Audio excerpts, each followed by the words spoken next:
As the U.S. Supreme Court considers its role in forcing states to draw fair political maps, Californians know well how the process can be manipulated. They saw it happen over and over again, for decades. But an argument can be made that California rocketed from worst to first in making redistricting fairer.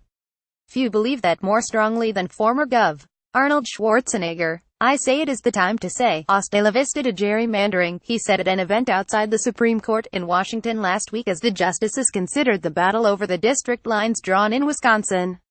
Much of California's modern political history was shaped by battles over political boundaries, fought over a 60-year span that parallels the state's transformation into the country's most populous and diverse.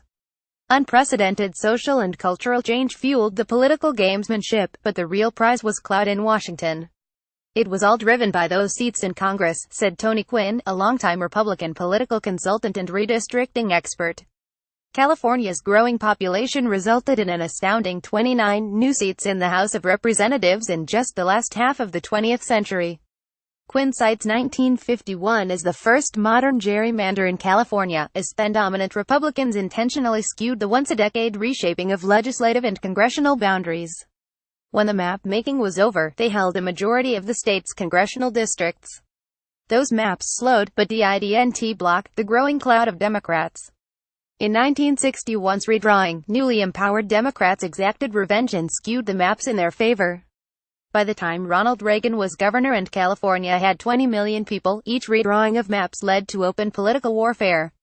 Reagan vetoed redistricting plans sent to his desk in 1971, calling one version a mockery of good government. The result was a legal stalemate.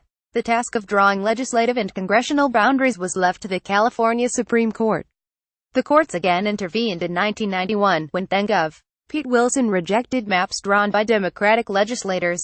Voters were pulled into the 1982 fight when Republicans, accusing Democrats of blatantly attempting to fill the new California congressional seats with liberal lawmakers, tried to overturn maps through a statewide referendum.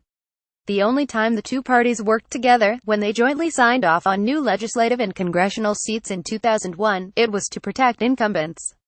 The message by then was clear: the redistricting process was a mess. Multiple efforts to strip the legislature of the job failed before voters approved Proposition 11 in 2008. That created the California Citizens Redistricting Commission to draw state legislative districts, and voters in 2010 handed over congressional district map drawing to the panel. Not that it's been easy ever since. The Citizens panel struggled with how to define communities that should be kept in single districts. And the Schwarzenegger supporters routinely overpromised how many competitive political races would result from reasonably drawn maps. Even so, California's commission-drawn maps won praise for being thoughtful and transparent, a far cry from the state's ugly history of political power brokers divvying up cities, counties and voters behind closed doors. Caption John.Myers@lawtimes.com. Follow at John Myers on Twitter. Sign up for our daily Essential Politics newsletter and listen to the weekly California Politics podcast. Also, Political Roadmap. California's redistricting panel avoided political party data when drawing the Linus Political Roadmap. There's a simple reason: some want a larger California legislature. Updates on California politics. Ronald Reagan Democratic Party. John Myers.